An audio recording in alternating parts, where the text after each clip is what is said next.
जी काय घडामोड झालेली आहे त्या विषयावरती बोलतो। जास्त वेळ आपला घेणार नाही आहे। आज खऱ्या अर्थाने मंचर शहरामध्ये आपण जी रिक्षा रॅली काढली त्या रॅलीसाठी अनेकांना वाटलं असेल की यांनी पैसे देऊन या ठिकाणी बोलवलंय, परंतु त्या रिक्षा संघटनेचे अध्यक्ष असतील त्यांना विचारा, त्या रिक्षावाल्यांना विचारा, त्यांनी सांगितलं की भाऊ तुमचं चिन्ह हे रिक्षा आलेलं आहे, आम्हाला स्वाभिमान आहे, आम्ही सर्व रिक्षा चालक आहोत, आम्ही सर्वजण तुमच्या सोबत आहोत, त्यामुळे सर्व रिक्षा संघटना या ठिकाणी उतरली, सर्व या ठिकाणी आलात, तुमच्या सर्व रिक्षा संघटनेचं जेवढं आभार मानावे तेवढे कमी आहे। त्याचबरोबर अनेक विरोधक या ठिकाणी एकमेकांवरती टीका करतायत। निवडणुका म्हणल्यावर टीका एकमेकांवरती होतील, पण त्या टीकेकडे आम्हाला लक्ष द्यायचं नाही, कारण कोणावर टीका करून आम्हाला मत मागायचं नाही। तर आम्ही गेले 7 वर्ष ज्या मायबाप जनतेचं मनापासून काम केलं आहे त्या मायबाप जनतेकडं काम घेऊन आम्ही जातोय आणि त्या कामाच्या जोरावर आम्ही मतदान मागतोय। आमचा जो जाहीरनामा आहे तो जाहीरनामा नव्हे तर तो आमचा वचननामा आहे, वचननामा आहे। हा वचननामा नक्की मंचरकरांनो आवश्यक वाचा, तुमच्यापर्यंत हा वचननामा पोहोचला असेल। हा वचननामा ऐका। ह्या वचननाम्यामध्ये कोणती खोटी आश्वासनं आम्ही त्या ठिकाणी दिलेली नाही आहे। छत्रपती शिवाजी महाराजांना स्मरण करून या ठिकाणी सांगतो, यामध्ये जी काय दिलेले आहे ते एक एक वचन या ठिकाणी आम्ही पूर्ण करू, हा आमचा शब्द आहे। आपल्याला वाटत असेल की अपक्ष उमेदवार आहे, अपक्ष उमेदवाराला निधी आणता येणार नाही, काम होणार नाही, असे विरोधक प्रचार करतायत। अरे पद नसताना त्या संजय भाऊंनी आंबेगाव तालुक्यामध्ये कुराडे साहेब 100 कोटीची कामं आणली आणि मंचर शहरामध्ये 23 कोटीची कामं आणली। कोणतंही पद नव्हतं, फक्त स्वर्गीय गिरीशजी बापट साहेब यांचा डोक्यावरती हात होता आणि बापट साहेबांना माहित होतं की माणूस सच्चा आहे, माणूस 1 रुपया खात नाही। आंबेगाव तालुक्याच्या पत्रकार बांधवांनो, जेवढे ठेकेदार आहे त्या सर्व ठेकेदारांना जाऊन विचारा, संजय जिजाबा थोरात या माणसाने एका तरी ठेकेदाराकडून चहा तरी पिलाय का, किंवा 1 रुपया तरी घेतलाय का, किंवा त्यांचे कार्यकर्ते आम्ही असू कोणत्याही ठेकेदाराला आम्ही म्हणलो का आम्हाला कमिशन द्या किंवा आम्हाला चहा पाजा? अरे एकाकडून पण टक्केवारी ठेकेदारी घेतली नाही। प्रामाणिकपणे या ठिकाणी आम्ही काम केलेलं आहे आणि भारतीय जनता पार्टीचाच झेंडा आम्ही घरोघरोपर्यंत पोहोचवण्याचं काम केलेलं आहे। यामध्ये आम्ही जे वचन दिलेली आहे ते प्रियंकाताई त्यांच्या भाषणामध्ये आवर्जून सांगतील, पण माझी ओबीसी समाजाला हात जोडून कळकळीची विनंती आहे की अनेक जण या ठिकाणी जाती पातीमध्ये हे निवडणूक घेऊन चाललेले आहेत। जाती पातीच्या भिंतीमध्ये बांधवांनो अडकू नका। हिंदू, मराठा, ओबीसी, मुस्लिम सर्वच आपण एक माणूस म्हणून एकत्र या, एक माणूस म्हणून या निवडणुकीमध्ये तुमची वज्रमूठ बांधा। ओबीसी बांधवांसाठी आम्ही गेले 3 वर्ष ऑफिसच्या माध्यमातून काम केलेलं आहे। 256 ओबीसी बांधवांची लिस्ट आमच्याकडे आहे। त्या ओबीसी बांधवांचं काम या संजय जिजाबा थोरात यांनी 1 रुपया न घेता मोफत काम केलेलं आहे। त्या लोखंडे मधुकरजी लोखंडे साहेब यांची बाईट तुम्ही पाहत असाल, त्यांना सांगितलं नाही कोणी बाईट द्या म्हणून। जे सोशल मीडियावाले आहेत त्यांना विचारा, कोणी सांगितलं नाही, त्यांची जाऊन बाईट घ्या। ती लोक स्वतःहून पुढे आली आणि म्हणले भाऊ तुमच्यामुळे आमचं काम झालेलं आहे, तुम्ही आमचं काम केलं आहे, आम्ही तुमच्यासाठी आमच्या मनातल्या भावना व्यक्त करतोय। आज जे 8 दिवस ज्या बाईट फिरतायत, एकही बाईट आम्ही कोणालाही म्हणलो नाही की बाईट द्या म्हणून, स्वतःहून बाईट त्या ठिकाणी नागरिक देत आहे। ते मधुकर लोखंडे यांना पूर्णपणे 25,000चं किट त्या ठिकाणी मोफत दिलेलं आहे। 5 लाखापर्यंत त्यांना 5% व्याजाने त्यांना बँकेचं लोन मिळणार आहे। मोदी साहेबांचं डिजिटल सर्टिफिकेट त्यांना आम्ही मिळवून दिलेलं आहे आणि ते एकमेव नाही तर अशा 200हून अधिक लोकांना त्या योजनेचा लाभ मिळवला आहे। माझं सांगणं फक्त एवढंच आहे, ऑफिस मध्ये आमच्या स्टाफला विचारा संजय भाऊ काय सांगत असतात। संजय भाऊंचं म्हणणं असतं, माझ्या ऑफिस मध्ये जो व्यक्ती आलाय त्या व्यक्तीचं जात पात धर्म पक्ष पार्टी काही बघू नका, तो माझ्याकडे आलाय त्याचं काम पहिलं झालं पाहिजे, मला फक्त त्याचं काम झालेला फोन आला पाहिजे, मला बाकी दुसरं काही ऐकायचं नाही आहे। मग त्या माध्यमातून भाऊंच्या माध्यमातून अनेक कामं त्या ठिकाणी केलेली आहे। मग लाडक्या बहिणी असतील, आपण लाडक्या बहिणी आपल्या सर्वांना माहिती आहे योजना सरकारने चालू केली। आज योजनेचं श्रेय अनेक जण घेत आहेत, विरोधक फोन करतायत। एक रेकॉर्डिंग आमच्याकडे पत्रकार बांधव आलेली आहे। एका विरोधकांनी लाडक्या बहिणीला फोन केला गावामध्ये, सांगितलं की ताई तुम्हाला लाडक्या बहिणीचे पैसे येत आहेत, ते पैसे आम्ही चालू करून दिले आहे। ती लाडकी बहीण त्याला बोलली की तुम्ही आमच्या लाडक्या बहिणीचे पैसे चालू करून दिले नाही, तर संजय भाऊंच्या ऑफिस मध्ये रात्री 12:30 वाजता फोन मला आलाय, माझा OTP त्यांनी घेतलाय, मला ऑफिस मध्ये यायची पण वेळ नाही लागली, माझा फॉर्म मोफत त्यांनी ऑनलाईन भरून दिलाय आणि या संजय जिजाबाई थोरात यांच्यामुळे मला पैसे येतात, हे तुमच्यामुळे मला पैसे येत नाही। त्या माणसाने जर माझा ऑनलाईन फॉर्मच भरला नसता तर मला लाडक्या बहिणीचे पैसे आले कसे असते। आणि फक्त फॉर्मच नाही भरला, पत्रकार बांधवांनो त्या ठिकाणी आपण जी बँक आहे कॅनरा बँक, त्या कॅनरा बँकेच्या मॅनेजरला जाऊन विचारा। 8 दिवस कॅनरा बँकेचा मॅनेजर त्याचा स्टाफ ऑफिस मध्ये बसत होता आणि सर्वांना 1 रुपया न घेता मोफत बँकेचे अकाउंट आम्ही खोलून दिले। आणि त्या सफाई कर्मचारी असतील, आमच्या ज्या महिला असतील, त्यांना त्या ठिकाणी ज्यांचं बँकेत अकाउंट नव्हतं, ज्या सफाई कर्मचारी महिला काम करायच्या पण त्यांचं बँकेत कधी अकाउंट नव्हतं, त्यांचं अकाउंट मोफतपणे त्या ठिकाणी संजू भाऊ थोरात यांनी त्या ठिकाणी खोलून दिले। 8 दिवस तो स्टाफ त्या ठिकाणी होता। आमचा स्टाफ लाडक्या बहिणीच्या वेळेस 3-3 वाजेपर्यंत रात्री काम करत होता। 3-3 वाजेपर्यंत काम करून मंचर शहराच्या 1550 महिलांना लाडक्या बहिणीचा लाभ आम्ही मिळवून दिलेला आहे। ती यादी पण आमच्याकडे आहे, ती यादी पण आम्ही दाखवू शकतो आम्ही कोणाकोणाला लाभ मिळवून दिलाय। विरोधकांमध्ये जे काही उमेदवार आहेत त्यांची पण कामं ऑफिसच्या माध्यमातून झालेली आहे, त्यांची पण नावं ऑफिस मध्ये आहे, जे त्यांच्या सोबत प्रचाराला फिरतात त्यांची पण कामं ऑफिसच्या माध्यमातून आम्ही केलेली आहे। पण आम्हाला त्यांच्या नावं घ्यायची नाही किंवा त्यांच्याविषयी बोलायचं नाही, पण त्यांनी पण आपल्या अंतर्मनाला विचारा की आपलं काम प्रामाणिकपणे कोणी केलेलं आहे, कोण अर्ध्या रात्रीला उभा राहिला, कोणाला तुम्ही फोन केला, कोणी तुम्हाला मदत केली, ते पहिलं लक्षामध्ये ठेवा आणि त्यानंतर येत्या 2 तारखेला तुम्ही मतदान करा। त्याचबरोबर या मंचर शहरामध्ये अनेकांनी विकासाच्या गप्पा मारलेल्या आहेत, अनेकांनी सांगितले आम्ही एवढा निधी आणला, आम्ही तेवढा निधी आणला, त्या निधीमध्ये मला जायचं नाहीये। त्या निधीमध्ये तुम्हीच बघताय कलगीतुरा काय चालू आहे, कोण कोणावरती आरोप करते, कोणी किती टक्के घेतले, कोणी काय केलं हे आपल्याला सर्व माहिती आहे। प्रहार संघटनेचे अध्यक्ष तुम्हाला शब्द देतो आम्ही या ठिकाणी, ज्या वेळेस आम्ही त्या ठिकाणी जाऊ की मायबाप जनता ज्यावेळेस आम्हाला निवडून देऊ, मंचर शहरातील खानदेसर जेवढे ज्येष्ठ नागरिक असतील, जेवढे आमचे दिव्यांग बांधव असतील, तुम्हाला त्या नगरपंचायत मध्ये यायची वेळ पण लागणार नाही।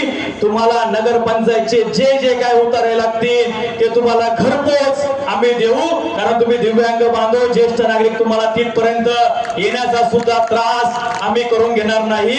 अरे आम्ही हा वचननामा हा जनतेच्या मनातला त्यांच्या भावना बघून हा वचननामा केलेला आहे। फक्त दरवर्षी निवडणुका आल्या तर आम्ही स्वच्छ पाणी देऊ, आम्ही रस्ते करू, आम्ही डिजिटल करू, फक्त भूल तापा द्यायच्या हा वचननामा आमचा नाहीये। तर आम्ही या ठिकाणी वचननामा देत असताना आमच्या माता भगिनींसाठी पण केलेला आहे, अनेकांसाठी।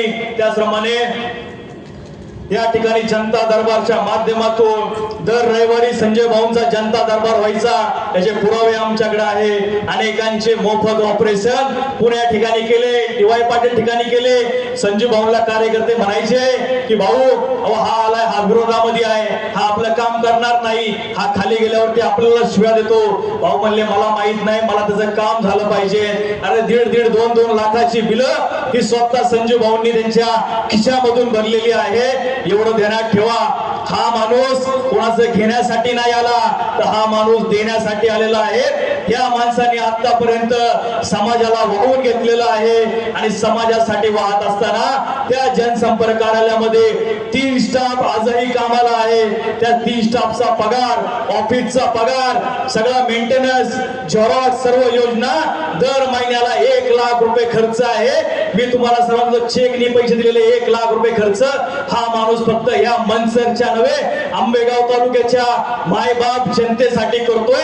असा नेता मला दाखवा, कोणाचं ऑफिस या ठिकाणी चालू आहे, कोण योजना तुमच्यापर्यंत पोहोचवतोय। अरे निवडणुका आल्यानंतर अनेक जण येतात, तुम्हाला खोटी खोटी आश्वासन देतात, आणि मग तुम्ही अनेक वर्ष होते पुढं कुणाचं ऑफिस चालू, कुणी योजना तळागाळापर्यंत पोहोचवल्या, आमच्या बांधकाम कामगारांना कुणी योजना पोहोचवल्या, आमच्या लाडक्या बहिणीच्या कुणी योजना पोहोचवल्या, आमच्या ओबीसी बांधवांना कुणी योजना पोहोचवल्या, आमच्या सर्वसामान्य शेतकरी बांधवांना कुणी योजना पोहोचवल्या, आमच्या ज्येष्ठ नागरिकांचे मोफत वयोश्रीचे फॉर्म भरून दिले, ज्येष्ठ नागरिकांचे मोफत कार्ड काढून दिले। आमचा मुस्लिम समाज त्या ठिकाणी आला, आम्ही बघितलं नाही तो मुस्लिम समाज आहे किंवा तो कोण आहे, आमच्याकडे अनेक जण आले, आम्ही त्यांचं काम प्रामाणिकपणे केलेलं आहे। आमचे हिंदू बांधव आले, आम्ही त्यांचं पण काम केले, सर्वांचं काम केलेलं आहे। यामध्ये आम्ही कधी मतभेद केला नाही। पण आता फक्त तुम्हाला एक कळकळीची हात जोडून एक विनंती आहे। आज बेंबीच्या देठापासून आम्ही का ओरडतोय, आम्हाला यामधून काही कमवायचं नाहीये। संजू भाऊंचा व्यवसाय, संजू भाऊ त्यांचा व्यवसाय करणार आहे, ते राजकारणामध्ये टक्केवारी कमवायला आले नाही। आम्हाला आमची कामं धाम आहे, आम्ही कुठं ठेका घ्यायला आलो नाही। तुम्ही गेले नवनाथ थोरात आज गेले 14 वर्ष राजकारणामध्ये बघताय, या मनसर नगर पंचायत मध्ये बघताय, अनेक आंदोलन ह्या नवनाथ थोरातनी केलेली आहे। अनेक वेळा पोलीस स्टेशनचे मला फोन आलेले आहे, पण मी कधीच मागे हटलो नाही। 19 नंबरचे गाळाधारक आहे, त्या गाळाधारकांना विचारा, हा नवनाथ थोरात रस्त्यावरती उतरला होता, मी उपोषण केलेली आहे, दिवसभर उपोषणला त्या ठिकाणी त्यांच्यासाठी बसलो होतो। कोणताही मनामध्ये काही स्वार्थ माझ्या नव्हता, कोणाकडून मी काही मागितलं नाही। पण आज फक्त तुम्हाला मी एकच विनंती करणार आहे, आणि आज मी तुमच्याकडे फक्त एकच मागतोय, आणि ते तुम्हाला द्यायचं आहे। आणि जर तुम्ही दिलं नाही तर माय बाप जनता, मी तुम्हाला सांगतो संजू भाऊंचं काय होणार नाही। संजू भाऊ त्यांचं काम करतच राहतील, पण तुमचा विकास थांबेल, तुम्हाला या योजना पोहोचणार नाही। हे सगळे चूक तुम्ही करून बसाल, आणि ह्या योजनेला तुम्ही मुकसान। तुमचे जे फॉर्म आहे हे बाकीचे फॉर्म कोणी भरू शकत नाही, एवढं ध्यानामध्ये ठेवा। त्याचबरोबर आता भाऊंनी या ठिकाणी मला सांगितलंय, पण मी भाऊंची क्षमा मागतो। भाऊ मला म्हणले काही झालं तरी ही गोष्ट आज बोलू नको, किंवा याचं राजकारण आपल्याला करायचं नाही। पण भाऊला मी म्हणलो, भाऊ मी आज बोलणार आहे, तुम्ही मला किती बोलले, किती नाराज झाले तरी मी आज थांबणार नाही। आज मी ती वस्तुस्थिती सर्वांसमोर आणणार आहे। आज गेले अनेक दिवस पाहताय, एक कोरोनावरती सर्वच जण राजकारण करताय, करा, काही हरकत नाही, तुम्हाला राजकारण करण्यासाठी तुम्हाला सूट आहे। पण अरे ज्या जनसेवकाने कोरोना सुरू झाल्यापासून कोरोना संपेपर्यंत फक्त मनसरच्याच लोकांसाठी नाही, तर उत्तर भारतीय आमचे लोक असतील, आमचा सर्व समाज असेल, त्या समाजाला मोफत जेवण देण्याचं काम केलंय। भाऊला कोरोनाची लागण 2दा झाली, पण भाऊंनी मीडिया समोर येऊन बाईट दिली नाही, किंवा मीडिया समोर येऊन रील तयार केली नाही, आणि सांगितलं नाही की मी सेवा करताना मला कोरोना झाला। भाऊंच्या घरच्यांचे फोन मला यायचे, माझे नवनाथ काही कर, तू भाऊला सांग, त्यांच्या डॉक्टरांनी सांगितले विश्रांती घ्यायला, पण भाऊ ऐकत नव्हते। भाऊंनी पूर्णपणे कोरोनामध्ये पत्रकार बांधव हे पुरावे आहे, हे पुरावे सर्वांना तुम्ही दाखवा तुमच्या मीडियाच्या समोर, हे पुरावे मी आज मांडतो। आज भाऊंनी मला सांगितलं की ही गोष्ट बोलू नको, पण मला राहुल नाही, मी हा पुरावा तुमच्या सर्वांसमोर आणलेला आहे। कोरोनामध्ये संजय भाऊ थोरात यांनी महात्मा गांधी विद्यालय या ठिकाणी जी लोक जात आहेत त्या लोकांसाठी मोफत जेवण त्या ठिकाणी दिलं होतं। पायामध्ये चपला घालायला लोकांना नव्हते, अक्षरशः लोक पुण्यावरून पायी चालायचे, त्यांना चपलाचे जोड संजय भाऊंनी दिलेले आहे। अक्षरशः गाड्या जायला नव्हत्या, त्या ठिकाणी पोलीस डिपार्टमेंट स्वर्गीय बापट साहेब यांची मदत घेऊन त्या ठिकाणी गाड्या भाऊंनी पाठवलेल्या आहे। अरे लहान मुलांना दूध प्यायला नव्हतं, भाऊंनी त्यांच्या डेअरी मधलं दूध हे मोफत दिलंय, 1 रुपया दिला नाही। आणि कोरोनाचं भांडवल भाऊंनी कधी आतापर्यंत केलं नाही। तुम्हाला कधी भाऊंची सोशल मीडियावर कोरोनाची तुम्हाला एकही पोस्ट दिसणार नाही आणि याच्या पुढेही दिसणार नाही, कारण भाऊंनी सांगितलंय कोरोना ही सगळ्यात मोठी महामारी होती, त्या महामारीचं राजकारण आपल्याला करायचं नाही। आपण ज्या योजना पोहोचवल्या त्या योजनाच आपल्याला फक्त सांगायच्या आहे। पण भाऊ मला राहुल नाही, मी तुमची आज क्षमा मागतो। आणि हा कोरोनामध्ये भाऊंनी केलेली कामं आहे। अरे डॉक्टरांनी सांगितलं होतं, त्या डॉक्टरांना जाऊन विचारा की भाऊ तुम्ही आराम करा, नाहीतर पुढचं आम्ही काही सांगू शकत नाही, काय होईल। अक्षरशः घरचे पण भाऊंचे रडत होते, पण भाऊ थांबले नाही। तर ते म्हणले की मला इथं उतरायचंय, मला काम करायचंय। आणि तत्कालीन तहसीलदार असतील, कलेक्टर साहेब असतील, हे पोलीस डिपार्टमेंट आहे, या सर्वांनी भाऊंचा त्या ठिकाणी सत्कार केला। पण भाऊंनी पण त्यावेळेस सांगितलं की ह्या सत्काराची बातमी पेपरला देऊ नका, फोटो कुठं टाकू नका, व्हिडिओ कुठं लावू नका, मला याचं श्रेय घ्यायचं नाही। सत्कार भाऊंचा केला, पण भाऊंनी तो सत्कार स्वतःचा घेतला नाही, तर त्यांच्या संग रवींद्र काका त्रिवेदी होते, आमचे सर्व कार्यकर्ते होते। त्या कार्यकर्त्यांना म्हणले की तुम्ही माझ्या पाठीशी उभे होता म्हणून हे काम झालं। त्यांचा सत्कार भाऊंनी केला, म्हणजे एक मोठ्या मनाचा दिलदार माणूस आज या ठिकाणी आहे। अरे कोणतंही भांडवल या ठिकाणी तो माणूस करत नाही, त्याचं श्रेय कधी तो माणूस घेत नाही। आणि आज त्या माणसाला हरवण्यासाठी अरे तुम्ही गल्ली बोळामध्ये फिरताय, तुम्ही जातीमध्ये तेढ निर्माण करताय, त्यांच्या सभा कोपरा सभा तुम्ही घेताय। अरे ही वेळ तुमच्यावरती का आली ही अंतर्मनाला विचारा। जर तुम्ही 150-200 कोटीचे निधी आणले म्हणताय, मग आज तुमच्यावरती ही वेळ का येते ही स्वतःच्या मनाला तुम्ही विचारलं पाहिजे। त्याचबरोबर काम करत असताना निस्वार्थी भावनेने या ठिकाणी काम खऱ्या अर्थाने संजय भाऊंनी केलेलं आहे। त्याचप्रमाणे या ठिकाणी काम करत असताना आमच्या आता हे पत्र मी जे मागाशी बोललो ते आमचं 8 जणांचं निलंबनाचं पत्र या ठिकाणी सोशल मीडियावर भरतंय, हे आम्हाला काय आलं नाही। यामध्ये माझं सुद्धा नाव या ठिकाणी लिहिलं आहे आणि स्नेहलताईंचं सुद्धा नाव आहे। अरे त्या स्नेहलताई तालुका अध्यक्ष होत्या, तुम्ही त्यांना तरी विचारलं का युती आघाडी करताना? ते त्यांच्या भाषणामध्ये तुम्हाला सांगतील काय घडलंय आणि काय नाही घडलंय। ठीक आहे, आम्हाला त्या विषयामध्ये जायचं नाही, झाला गेला तो विषय आम्ही सोडून दिला। पण आता आम्ही या मायबाप जनतेमध्ये आज आम्ही आलो आहे। संजय भाऊंना आज जर आधार पाहिजे असेल तर तुमची जी कामं केलेली आहे, तुमचा आधार खऱ्या अर्थाने आज संजय भाऊंच्या पाठीमागे पाहिजे। आज घाबरू नका, कुणी आलं दमदाटी केली तर त्यांना घाबरू नका, चोखपणे उत्तर द्या। अरे ही लोकशाही आहे, तुम्ही कोणाचं खात नाही, आपण कष्ट करतोय, दिवस रात्र कष्ट करतोय आणि संध्याकाळी आपण आपलं खातोय, कोण आपल्याला आणून देत नाही। 2-5 हजार रुपयांनी विकू नका। माझी विनंती आहे की आपण सर्वांनी आपला स्वाभिमान जागा करा। अनेक जण ह्या 2 दिवसामध्ये तुमच्याकडे येतील, अनेक जण सांगतील, अनेक काही गोष्टी होतील, पण स्वाभिमान तुमचा विकू नका। ज्या माणसाने 7 वर्ष तुमची अहोरात्र काम केलंय, दिवसचा रात्र केलाय, रात्री 4 वाजले पाठ तरी बघितलं नाही, मला फोन आला त्याचं काम झालं पाहिजे हे डोळ्यासमोर ठेवून काम केलंय। आणि फक्त मंचरच नव्हे तर चास आसन, म्हाळुंगे पडवळ आसन, आदिवासी पट्टा आसन, शिरूर आसन या सर्व भागामध्ये त्या माणसाने काम केलेलं आहे। त्याचबरोबर या ठिकाणी आमचा नगराध्यक्ष पदाचा उमेदवार जो आम्ही दिलेला आहे तो उच्च शिक्षित उमेदवार आहे, हे ध्यानात ठेवा। त्यांचा स्वतःचा व्यवसाय आहे, त्यामुळं त्यांनी अनेक माता भगिनी असतील, वडीलधारी बांधव यांना रोजगार देण्याचं काम केलेलं आहे।